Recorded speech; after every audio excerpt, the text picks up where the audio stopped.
Our next session is one I know many of us have been looking forward to. It's the first of two interactive power panels we're hosting today. And this one takes a big picture look at how the EV industry is evolving in real time. From policy shifts to market forces to consumer behavior, the future of mobility is being shaped by both steady progress and unexpected challenges. This panel will explore how key players are adapting to those challenging realities and what lies ahead. Moderating the discussion is Pete Bigelow, Director of Technology and Innovation Coverage at Crain's Automotive News.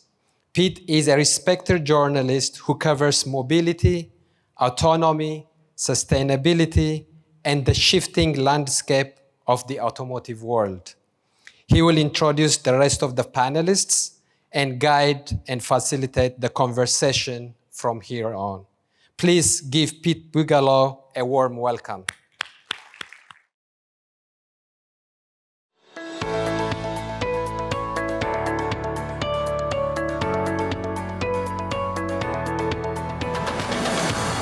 Thank you again for attending today. I've also been excited about this panel, looking forward to it for several weeks because as you all well know, the electrification transition is ever changing and challenged. And I think perhaps the stormy weather this morning is perhaps symbolic of where we're at sometimes on this long and curvy road ahead. As Solomon said, I'm Pete Bigelow. I write for Automotive News, particularly on autonomous and electric technologies, but across the mobility ecosystem as well. And I also host the Shift Mobility podcast.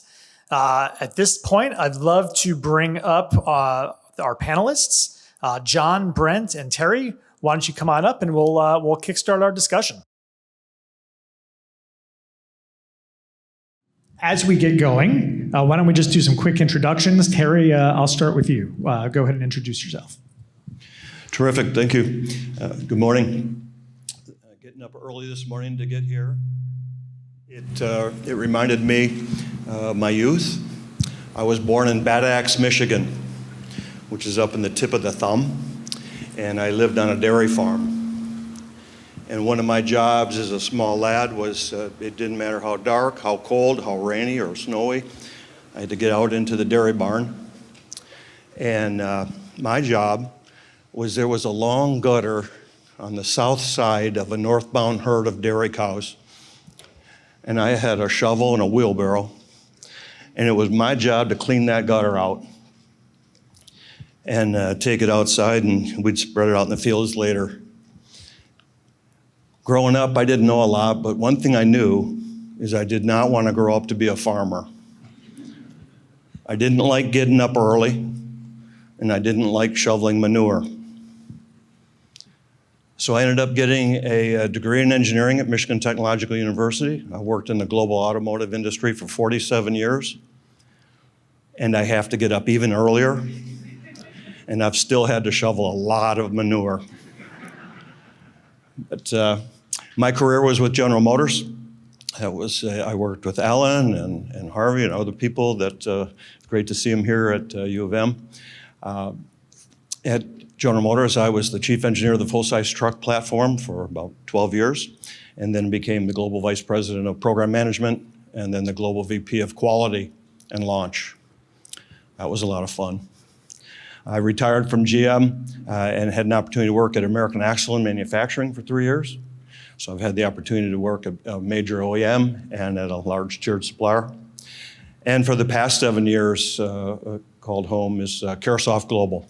I'm the president of our automotive business there, and we really focus on helping our customers from a benchmarking perspective and from a cost reduction perspective. And this is just a great time to be in a cost reduction business because business is good. Lot of challenges in the EV revolution and autonomy and such things. So we focus on helping our customers to create more efficient designs and less cost so they can be more profitable and sustainable companies. All right, thank you, Terry. Brent? Good morning, everyone. My name is Brent Gruber. I'm the Executive Director of the Electric Vehicle Practice at J.D. Power. I've been in marketing research for more than 2 decades now, almost 2 of those decades with J.D. Power. I've had a number of responsibilities over those years. I oversaw our commercial vehicle practice, our power sports, marine, global automotive supplier practices, and then about 5 years ago, built a group specifically focused on electric vehicles. And so really my role in the organization is developing a number of studies around the EV space and then kind of bringing those to the market. So my role specifically is taking that data and research that we have, bringing that to the industry stakeholders and participating in a number of events to help integrate those to advance electrification adoption. So I participate in a bunch of events like I was a member of ChargeX, trying to improve the experience with public charging. I work in a industry roundtable through MIT and Harvard to advance vehicle electrification through improving the public charging experience. You can kind of sense a theme. Public charging is a little bit of an issue for us. So the research that we do really focuses on consumer sentiment and the customer experience side of things and how do we get people into electric vehicles. Happy to be here. Just a real quick note. Thank you to Justine and all of the people within the state of Michigan who are doing the work that they're doing to advance mobility in our state. I'm a Michigander myself, born and raised here, so from my perspective, thank you so much. I do a lot of work with the Joint Office of Energy and Transportation and some of the states as well, and so I travel around the country. And seeing this here this morning makes me realize just how different the perspective is depending on where you live. Some of the states that I visit, it's really an afterthought, sadly. But the state of Michigan is obviously, as you can tell, very, very focused on this, so thank you. My name's John McElroy. I'm in the media, automotive media. In fact, I'm in my 5th decade of doing this. I got into it because I love cars. I like anything about cars. I have rebuilt them. I've raced them. I've crashed them. And when I got into this media business of covering the automotive industry, I found that the industry is actually more interesting than the cars themselves. I no longer describe myself as an automotive enthusiast.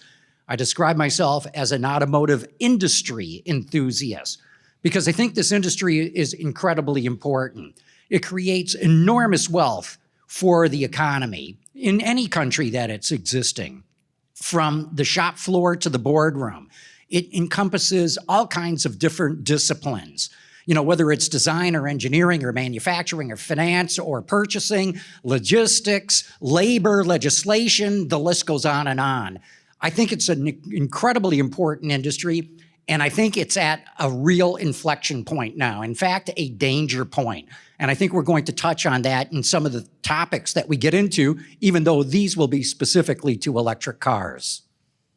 All right, thank you, everybody. One quick programming note, you have some orange cards on your table.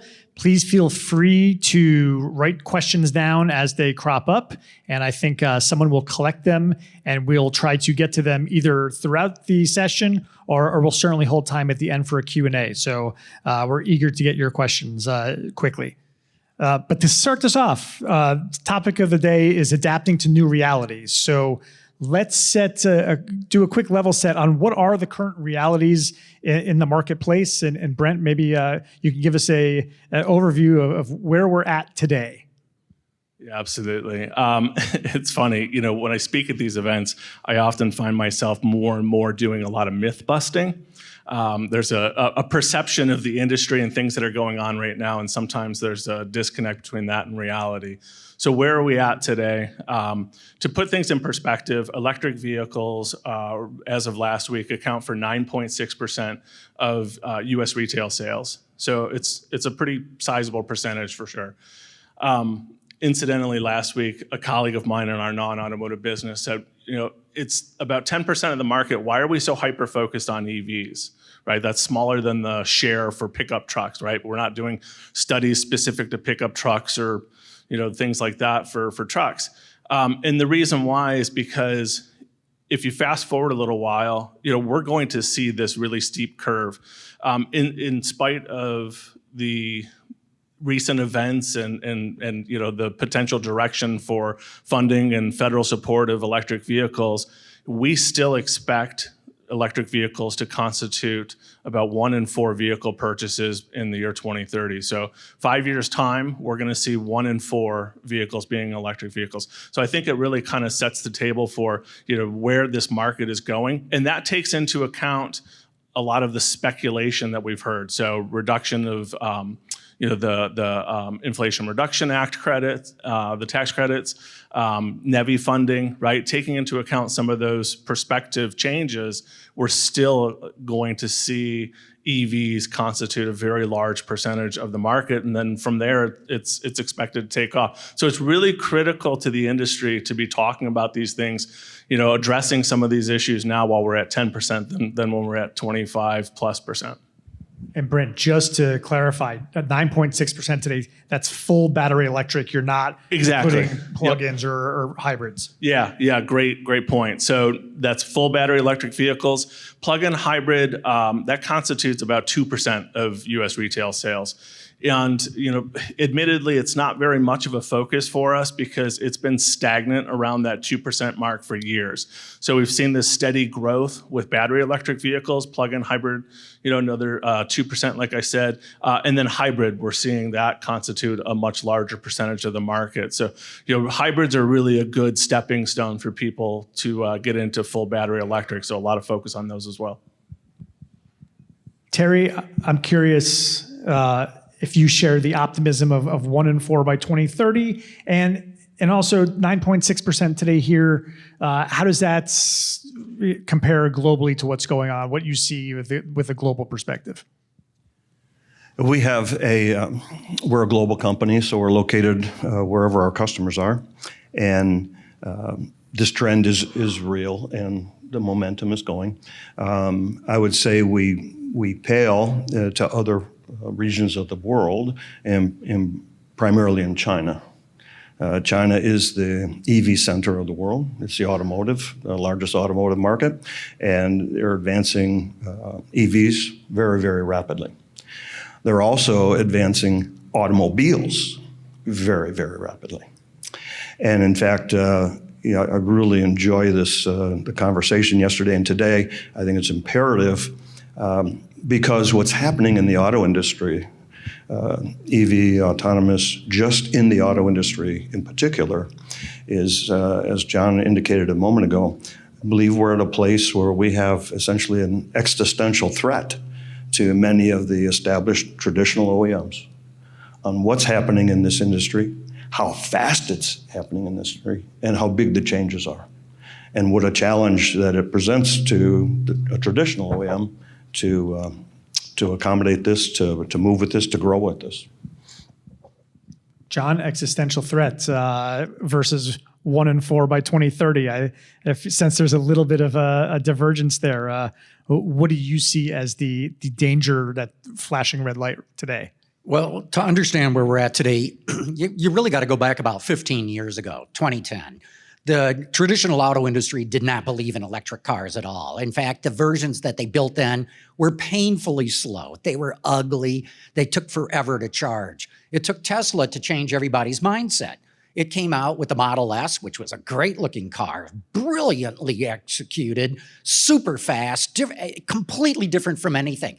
The industry continued to ignore it because they lost all kinds of money until the summer of 2019. That's when Tesla turned the corner financially. That's when the Model 3 came out, the Model Y was out, and the rest is history. And at that time, everybody started to realize that maybe they better pay attention to this thing called electric cars.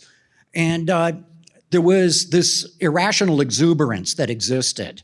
And you had every automaker stumbling all over each other to announce how many tens of billions of dollars they were investing in to make electric cars. And every time they made that announcement, their stock prices went up. They loved it.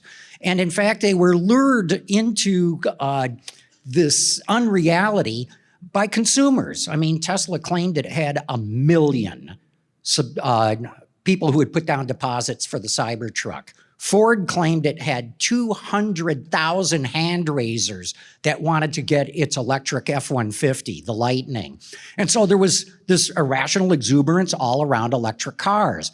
Unfortunately, about the same time, this goes back just a few years ago, EVs became highly politicized. It became as blue and red as the rest of the country is, divided right down the middle.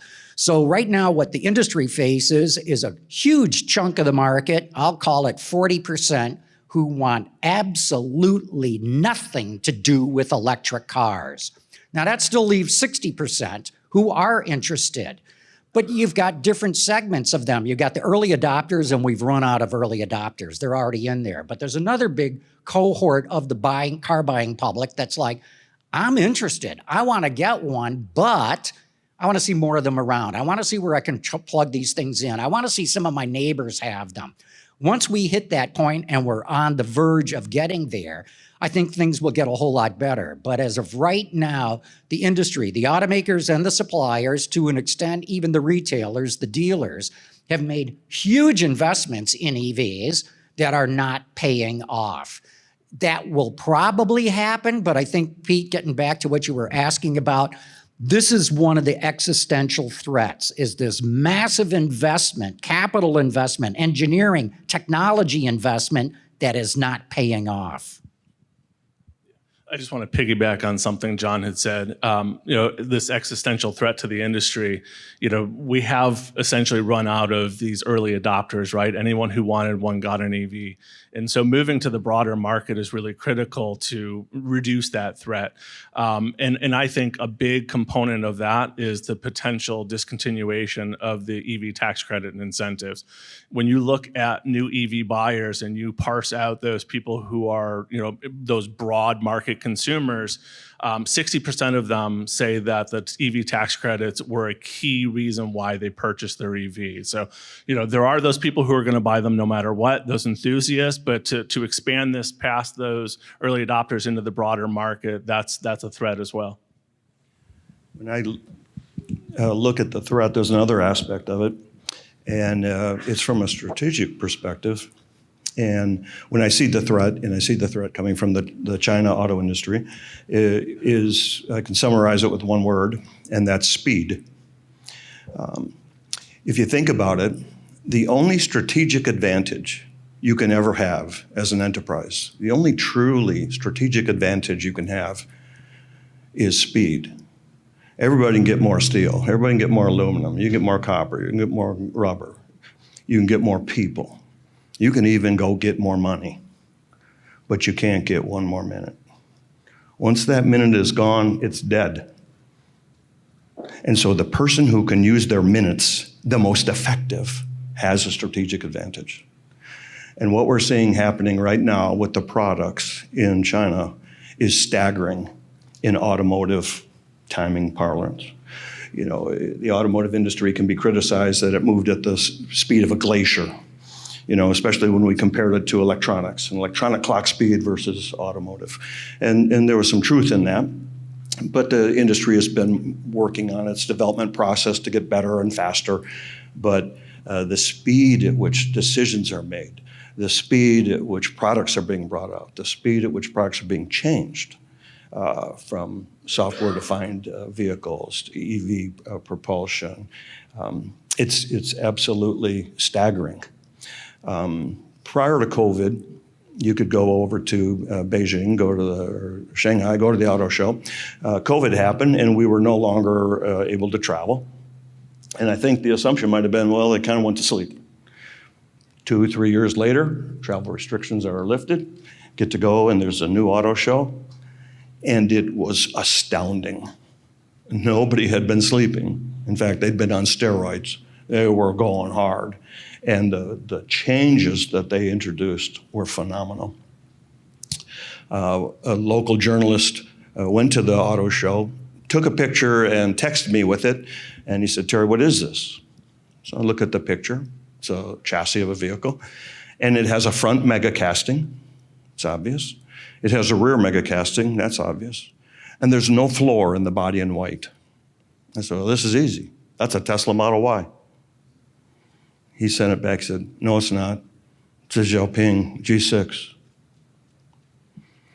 And when you get a Xiaoping G6 and you take it apart, you can tell who they benchmarked. That's no magic. No, that's very, very much the DNA of a Tesla Model Y, except the mega casting is lighter and thinner and less expensive. And the body structure, when combined with the battery, it has higher bending torsion and torsional resonances, and its ride and handling is superior. Instead of a 400-volt battery, it has an 800-volt battery. Its customer features, the interior trim, everything is just beautiful. And it's $7,500 less than a Model Y. And that's just the tip of the iceberg of what you see across the board, a product that we're seeing from China. All right, I want to quick underscore all this.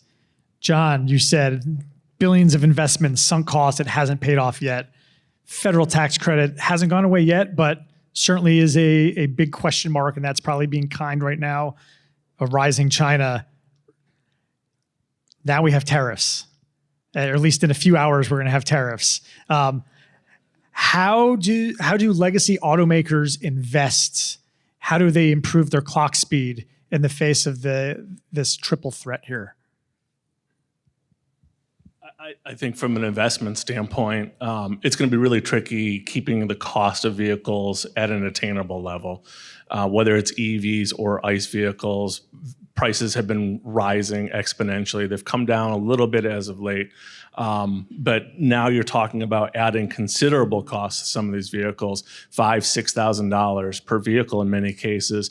And in the cases, a case of EVs, if that tax credit incentive goes away, you're talking about a $10,000 to $12,000 swing on some of these vehicles. And so, is the consumer interest there for these products at that price point? Well, we're already seeing a lot of pushback on pricing. That's why a lot of lower cost products have really proliferated and sold very successfully. So from an investment standpoint, I think they're going to have to do a quick pivot and recognize where the opportunities are based on the consumer interest. And I think consumer interest pendulum is going to swing even further towards cost consciousness. Yeah, I would say this. Look, the industry is facing a whole lot more problems than just tariffs. This might be the straw that breaks the camel's back. But here's what's going on. Global automotive sales have stopped growing. In fact, they have declined. We sold more new cars in this country a decade ago than we do right now. This is even worse in Europe than it is here. It's true in Japan. It's true in South Korea. Even the Chinese market has stalled out. Now, that's masked because we see huge growth of EV sales. We see huge amounts of exports going. But if you look at the home market of passenger vehicles in China, it's pretty much stalled out. So you've got an automotive market that is not growing, with some exceptions, India, Africa, but that's about it. Now you've got this new way of designing cars, what they call software-defined vehicles. Everybody's struggling with it. Tesla was the one that invented it. Even it struggled on doing it. The legacies are having a hell of a time trying to make it happen. They're also moving to what they call centralized zonal computing. And I've learned all this from Caresoft, by the way. Terry is a master when it comes to explaining all this. But they're all struggling with that as well. You've got this sunk investment in EVs that's not paid off. I believe it will, but right now it's not.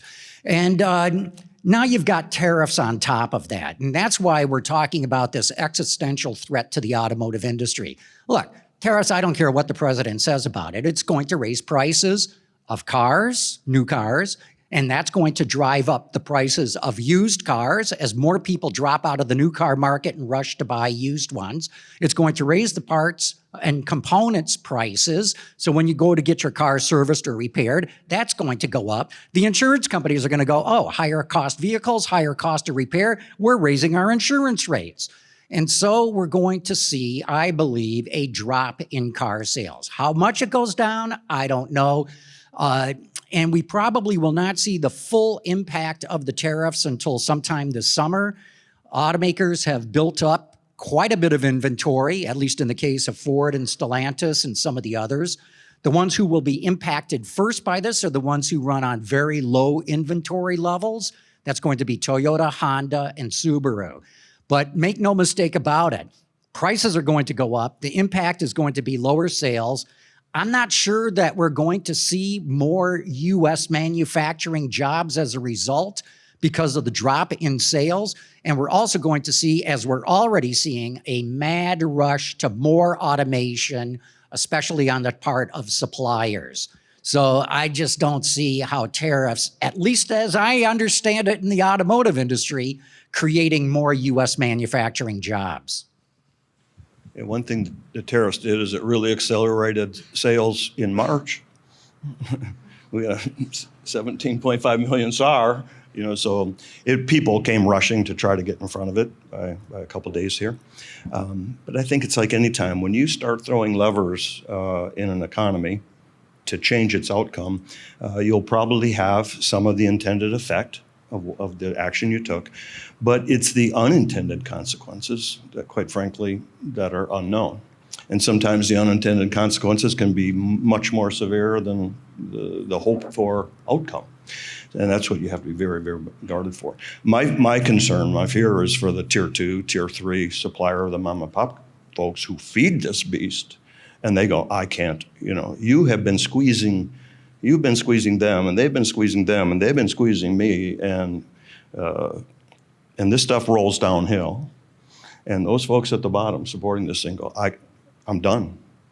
And as soon as they go and they're bankrupt, well, now the supply chain dominoes will start to trip, and that could be even more devastating. So watch this space. A lot happening here, and if anybody tells you they understand the future of what's happening in the auto industry, they're lying to you. This is just way too complex, but much going on.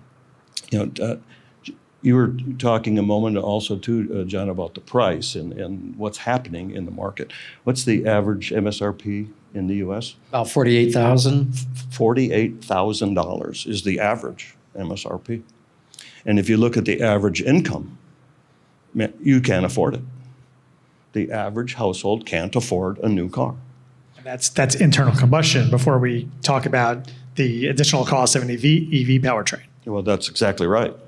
And it goes towards the existential threat, because now here's a vehicle, and we could have, I wish I'd have brought it here. No, could have put it right next to the Sunracer, but you look at a BYD Seagull. So here's a car that's being introduced. It's not homologated for the U.S. here, but it's globally, it's a vehicle that's being offered. It's an EV, and its MSRP is $10,000. Now, $10,000, obviously it's a throwaway junk, little cheap and cheery thing. Until you take it and you disassemble it and you do a full analysis of it and you go, this is actually a pretty nice car.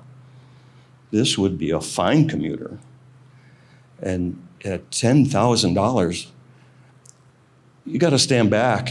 If anybody goes golfing, and if you drive a golf cart, a club car, golf cart, costs $12,000. This car costs $10,000. And I just want to underscore this, not $10,000 cheaper, $10,000 period. $10,000 to buy one. So that just puts it in context. On my ranch, I have side-by-sides we use for a tool. It's a John Deere Gator 590M. It cost $18,000. I'd have been better off to take this Seagull, take a Sawzall, cut the roof off, and use it to haul hay around my place. I mean, it is just absolutely amazing. And yes, it's at the very, it's at the low end, obviously, at the spectrum. But this trend is going across the industry, and it's going up market. And you can get, we have many vehicles from China that we bring over and do benchmarking stuff. And, you get an Avatar 1, 2, and, it's a beautiful car. And, you walk up to it, and the door opens because it recognizes your face, and I guess it figures out you most want to get in. So the door just opens, and then you get in, and it says, oh, you're sitting comfortably. Boom, the door closes. Heaven forbid you should have to touch it. You know, it's really a phenomenal vehicle. And you say, well, what does this thing sell for? $50,000. It's like, holy cow. So that's part of that competitive threat. It's what's happening industry-wide, where are the competitive pressures, and what is the pricing that's being faced here? Well, this is interesting because I think it illustrates a juxtaposition between China and the US. A lot of the Chinese companies have started with the low end of the market and are working their way up. A lot of the American companies, particularly with EV, have started at the top end of the market, thinking Lucid, Rivian, Tesla, and worked their way down. Brent, do you see, is there a happy medium with those where the American companies will get there in time to be profitable, continue onward? What is the American consumer looking for today? So cost is absolutely a big constraint in the industry. It's not just EVs, but across the board. For EV specifically, it's a considerable constraint. We survey a lot of people who are in market for a new vehicle, not necessarily an electric vehicle. And those who aren't interested in EVs, we ask them why. And purchase price is the second most frequently cited reason why they don't want an EV. Prices have spiraled across the board. So in terms of finding that optimal price point, I do think you're seeing some success with some of these smaller vehicles. I do think that we shot ourselves in the foot by doing away with a lot of cars. Cars were much more affordable, much more fuel efficient. A lot of consumers purchased cars because those were much more affordable. So I think that the industry is going to have to reevaluate where we're at from a product standpoint. Consumers do like SUVs. They do like pickup trucks. We love those. But they also love something that's palatable price-wise. And if there's anything the EV industry has taught us, it's that if you have the right product, consumers will consider something that they wouldn't have necessarily considered otherwise if it fits their needs and it hits the right price point. And so right now, average customer-facing transaction price for an ICE vehicle is $44,800. It's $700 more than that for an EV. And we're already seeing pushback at that price point. So, trying to bury in some of these added costs like the removal of the tax credit or tariffs, tariffs aren't going to hit each vehicle on an individual basis based on where they're manufactured. OEMs are going to spread that across their product portfolios, right? You can't have a Honda Civic costing more than a Honda Accord or a Honda CR-V costing more than a Honda Pilot. So that's going to spread across the spectrum. So everything is going to go up with these tariffs. And so I think that we're going to quickly see that we've hit that point, that ceiling, what consumers are willing to pay. John, I'm thinking about, going back to, we have BYD successful at the low end of the market, American automakers starting at the top, but also this is a very uneven transition by vehicle segment. I think you mentioned pickup trucks earlier and the F-150 Lightning. I think that's an aspect of this transition where there's headwinds in some cases. And on the other hand, Cadillac was talking the other day about 20% EV by the end of 2025, I think. Actually, Cadillac just finished up Q1 at 19% market share for EVs. It's the highest market share of any of the luxury brands out there. BMW actually has higher volume of EVs sales in the US. But Cadillac, from a conquest standpoint, is doing a pretty good job right now. But going back to your point, America is a very diverse country, but a significant chunk of the market is pickups, whether full-size or mid-size, also full-size and mid-size SUVs. Many of the people who have pickups haul heavy loads. They might tow a trailer. And an EV is a disaster in that regard. The duty cycle just is not up to what customers want. And so we're going to see this emergence of what they call extended range EVs, where you've got a fairly big battery, but maybe it only gives you 50 or 60 miles of range. And then you're going to have a gasoline engine that serves to do nothing but keep the battery charged. And in fact, my understanding right now is China's running into that. When you get into not the first tier cities or even the second tier cities, but when you get into the third tier and rural China, they're not buying EVs. They drive longer distances. The infrastructure for charging is not well established there. And so EREVs, or what they call REEVs, range extended electric vehicles in China, but we call them EREVs here, is probably going to be the way that a chunk of the American market is going to go. There's no range anxiety. There's no anxiety about where can I find a place to charge. There's no charging time anxiety. I mean, it solves a lot of issues. It is more complicated. It is kind of expensive. It's not as clean as pure electric, but this is one way to get people to get into something that's got a battery and drive primarily on electricity. We'll see the first of the EREVs hitting the market this year. It should be hitting very, very soon right now. Ram is coming out with an extended range pickup. I know for a fact Ford is working on its own version of it too. And I got to believe a whole lot of others are looking at it. So that's where I see the EV market in America evolving, where pure battery electric is not going to satisfy a significant chunk of the market. It's going to go EREV instead. And John, you just described a BYD Shark spot on. So the BYD Shark is a mid-sized pickup truck. Its battery, I don't remember the size of it, it's in the 28 kilowatt hour type battery. And it gets about 60 miles of range on EV. Well, that's not very far. But it has a 1.5 liter engine, and it's primarily a generator.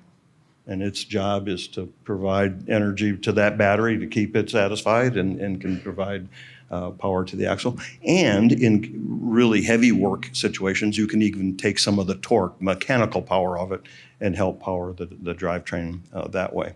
So a very clever approach here to try to get to the dilemma that comes, and this is a dilemma with EV, is that it doesn't fit a hard-working truck environment as well as it does just a typical commuter-type vehicle. I'm going to throw a curveball in here real quick, but I guess we've been under the assumption, or the operating assumption so far, we've been talking about battery electric vehicles. So I'm going to ask a question. Is there a role, as we're talking about heavy duty or pickup trucks, is there a role for fuel cell electric vehicles? Theoretically, yes. It makes a lot of sense, because if you're talking long-haul trucking or even trains, you know exactly how much distance they have to go. You know where they have to stop. You could put the fuel cells there. It takes about as long to fill up a tank full of hydrogen as it does with gasoline. There's a lot of pluses for it, but I'll also point out that every single one of the independent fuel cell startups in the United States have gone bankrupt. And, you know, it's just not a market demand for this. And a key culprit is the cost of hydrogen. Where it's heavily subsidized, it makes sense, which means, I'm told, it's got to be about $8 per kilogram.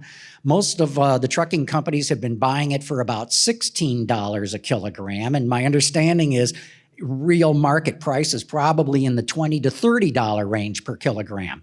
So it just hasn't happened. You know, we've been talking about fuel cells and hydrogen as the future technology for decades now. And in fact, we reported this on Autoline yesterday, that every single major startup trucking company with fuel cells has gone bankrupt. From a first principles perspective, this is one of the dilemmas of shifting from ICE-powered vehicles to a battery electric, is when you look at the energy density of your fuel. If you compare gasoline, and if you look at it from calories per liter and calories per kilogram, because you have to take your fuel with you, that's a problem. So it has to package, it can't be too big, and it can't be too heavy because it's a parasitic draw on itself. And so the energy density is extremely important. So if you use gasoline as a baseline, which we've known and loved for a long time, and then you compare it to a lithium-ion battery, you can make the comparison, but you need log paper. Lithium ion is really a terrible source of energy when you compare it to gasoline. So that's part of the dilemma. That's been part of the technical challenge, is the energy density of the batteries. And so how do we do this? And that's why these batteries weigh thousands of pounds.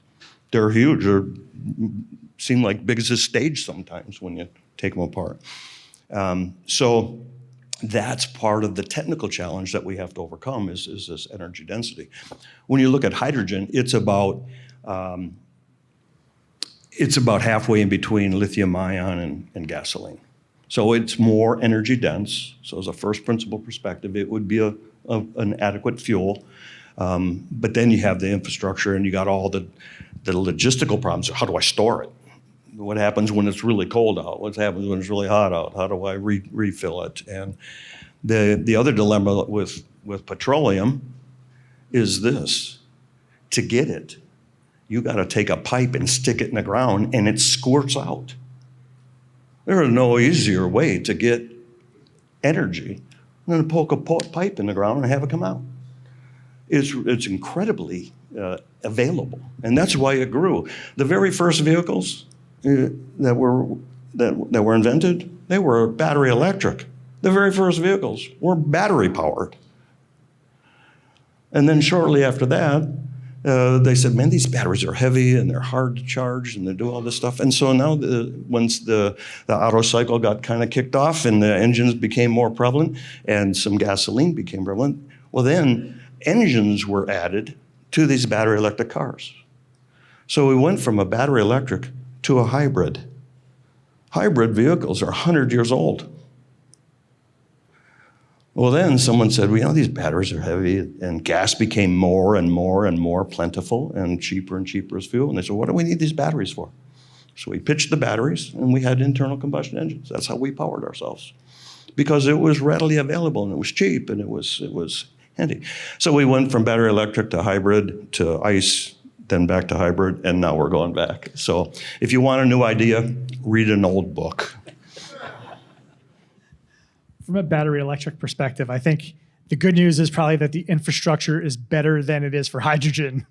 But Brent, I'm curious, in terms of headwinds, what is the infrastructure in terms of charging infrastructure like today in the US? How are consumers viewing that as a pain point or not? Yeah, it is a headwind, and it is a challenge and an impediment to adoption for sure. In fact, I mentioned that we're surveying all these consumers who are in market for new vehicles. For those who aren't interested in EVs, like I said, we ask why they're not interested. It has consistently, every month for 5 years now, been the lack of public charging as the biggest barrier to EV adoption. Now, with that said, we have a real issue there, and it's not just the infrastructure. It is a public awareness. It's an education issue. The number one problem we have in the EV industry is education. We track what levels of education are occurring with consumers, and sadly, very, very little is happening at the dealer level when somebody's purchasing a new vehicle. So public charging infrastructure is growing. I don't want to paint this rosy picture for it because it's not great. It's still an issue. We have lots of charging. The charging that does exist is not very reliable. 1 in 5 visits to a charger ends in a failed charge event. We've been tracking that for 5 years now on a continuous basis. It has deviated 2 percentage points throughout those 5 years. So that's a pretty alarming level. The availability of charging, it's better than people perceive it to be. Level 2 chargers are pretty ubiquitous, but what consumers see are the fast chargers. The industry's focus is on fast charging. If from my industry expertise perspective, I think there's too much focus on fast charging. I think there's an unnecessary amount of focus on DC fast charging because 81% of EV charging occurs at home. So DC fast charging is typically done during road trips, not very often, right? We don't go on road trips. A typical American goes on a road trip about 2 to 3 times a year. So you're talking about building this infrastructure for that 2 to 3 times per year trip. Otherwise, you're taking advantage of level 2 charging when you're at the grocery store or shopping or whatever it may be, and that's what I call a charge of convenience. So public charging infrastructure is certainly not where it needs to be. The adoption of electric vehicles is outstripping the growth of EV public charger installations 2 to 1. And that 2 to 1 has been pretty consistent. So one of the things that I've been telling the industry as of late is, this is a reset year for EVs, really. I mean, we're all trying to figure out what's going to happen with the incentives and the tariffs, and we're seeing this flat adoption rate for EVs. This gives us an opportunity to step back and say, okay, it's not going to be 40% of sales in 2030. It's going to be 26%. This gives us an opportunity to step back and say, what do we need to do to prepare ourselves? Because to John's point earlier, this is real. This is happening. It's just a matter of time. EVs are not going away. We're not suddenly going to, dismiss EVs for ICE vehicles. So how can we take advantage of the time that we have now to build up infrastructure? Here's something to keep in mind. When you drive by any gas station, whether it's Mobil, ExxonMobil, or Shell, or BP, or any of them out there, they're each and every one of them owned by a franchisee. No different than a McDonald's or a Burger King store. They're not owned by the oil companies. They're owned by a franchisee. And guess how they make their money? Not from selling gasoline. They sell lottery tickets and cigarette lighters. And in fact, the number one profit item in a gas station, when you go in and you see those hot dogs on that rotisserie kind of thing, believe it or not, that's the highest profit item in a gas station. So when you start looking at these public charging stations for EVs, what are they? They're these standalone chargers, probably in some parking lot of a shopping mall. There's no signage, nothing about them at all. And so how do these public charging companies make their money? Buying electricity at wholesale and selling it at retail. They're not selling lottery tickets and beer and milk and things like that, like the gas station owners. The gas station owners are actually very interested in having EV chargers because somebody who stops to fill up their tank, they're there 5 minutes, boom, they're gone. Somebody with an EV, they're probably going to be there at least 20 minutes. So there's an opportunity to sell them a whole lot more stuff in the store inside.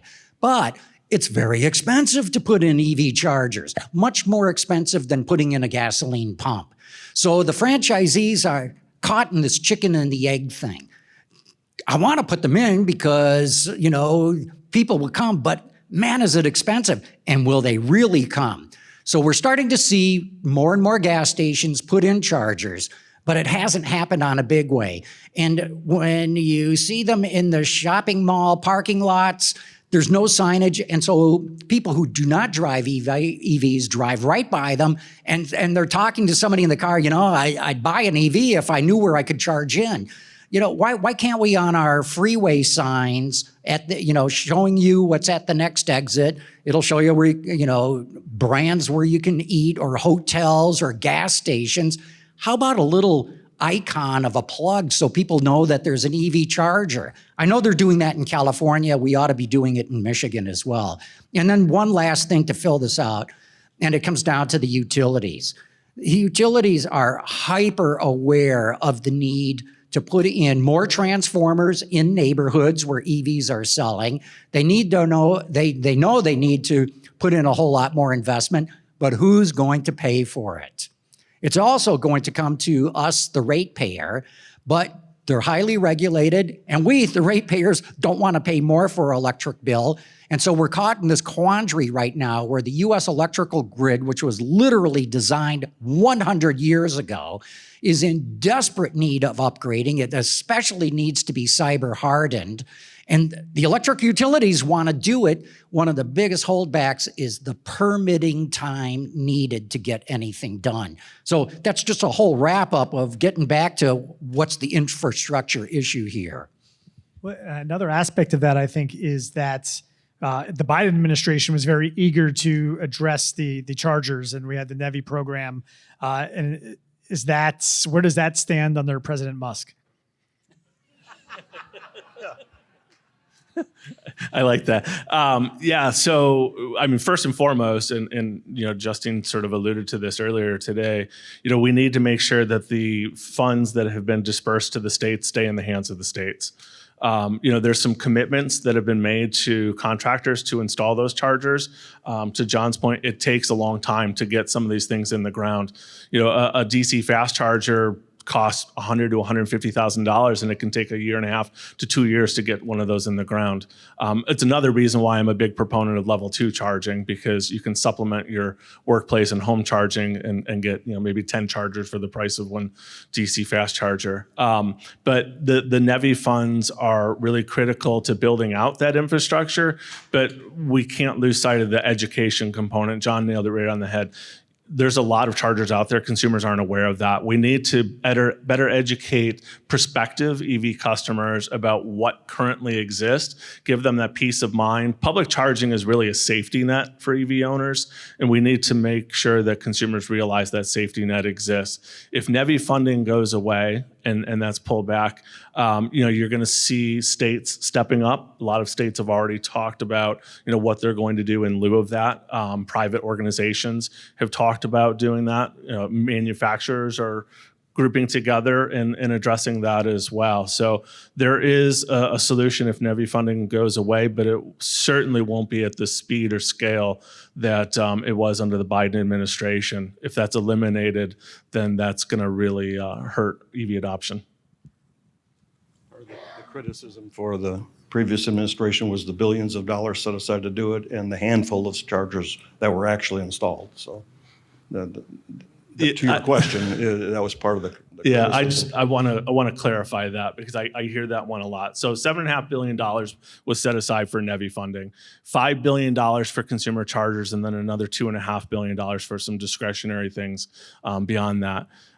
Yes, there's roughly, 40 charger stations, I think, at this point, maybe 50 at this point, that are NEVI funded. It didn't cost $5 billion to put those 50 chargers in there. The money has been dispersed to the states. The states are then tasked with putting those chargers in the ground. That does not mean that money has been spent. That money is largely set aside, sitting with the states, allocated to those contractors, going through that red tape to get those chargers in the ground. So it's a big misperception that we spent billions of dollars and only have a few handful of chargers to show for it. I want to take a quick moment and say, if we have any questions from the audience, now would be a good time to either bring them up, or if someone wants to raise a hand and shout. Here we go. Looks like we got one over here. All right. Thank you very much. I didn't realize I'll have to put my glasses on to read it. So bear with me for one moment. All right, here we go. Fossil fuel interests, in other words, big oil, are an immensely powerful political force in the U.S. How do we break their stranglehold on energy? Look, the only way to do it is through the marketplace. I mean, sure, you can do legislation and all that, but good luck with that, especially with the current political climate.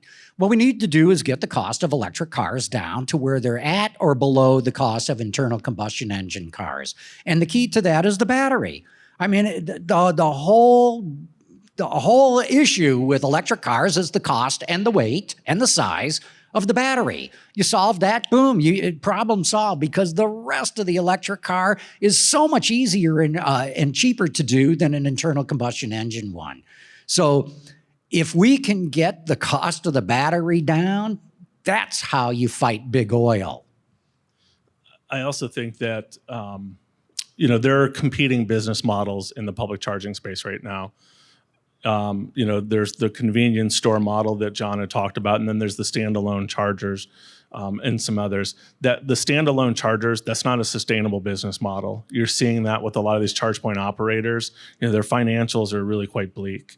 So in order for us to get the fossil fuels involved in this process, we need to really reiterate the value that it brings to them.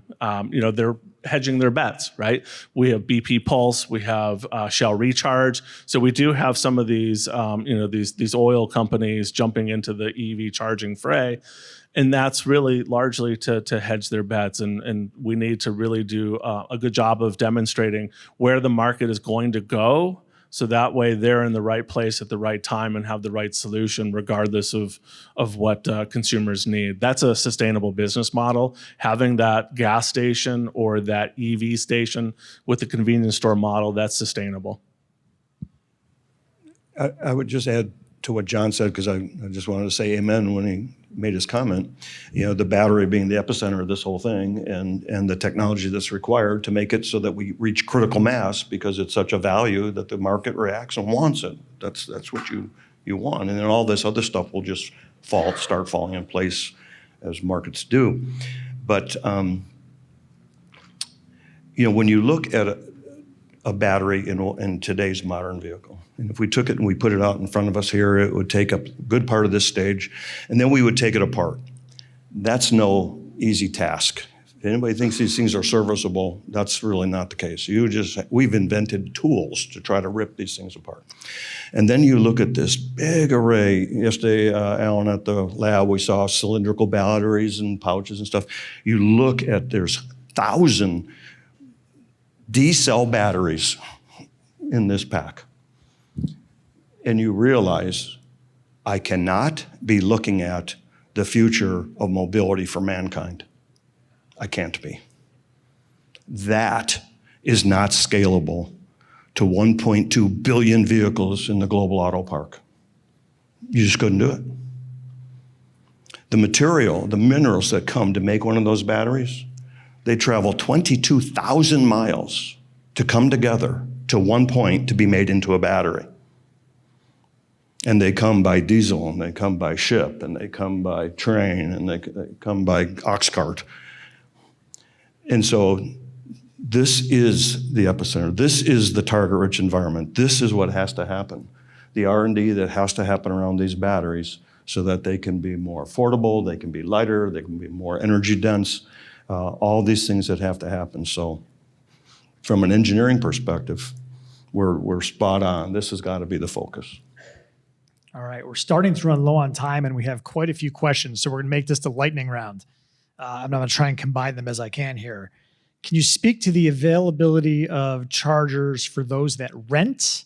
And I'm going to lump in here, how do you account for the extra cost many consumers are facing in installing chargers, level 2 chargers in particular, in older homes? Good question. So in terms of the renters or multi-unit dwellers, that's a bit of an issue for sure. So the way we get around that in the short term is to ensure that there's workplace charging, right? We're looking for dwell time, really, with level 2 charging. And the percentage of people who have access to workplace charging is astoundingly low. So if you're a renter and you don't have the ability to put a charger in where you live, or maybe your apartment community doesn't have a charger, workplace charging is a great supplement for that. Other than that, we need to ensure that building codes and regulations for building multi-unit dwelling includes requirements for charger access. All right, I'm going to make this one the last question, and it's a bit of a barn burner, so I'm glad we're going to get to this one. I apologize for not getting to the others. How do we get the UAW on board with EV and cost reduction without drastic change? How can we win? It's not up to the UAW. It's up to the people who are designing and engineering the vehicles. And unfortunately, in many cases, you're going to have to design labor out of the vehicle. And we're seeing, as I mentioned earlier, a big push in terms of automation. There's some really interesting stuff going on with humanoid robots, not just Tesla, by the way. BMW is experimenting with them, a number of Chinese companies as well. And again, you can't expect labor to come up with the solution of how to reduce the cost of EVs. They can play a role, but it's up to the people designing the vehicles that are going to do it.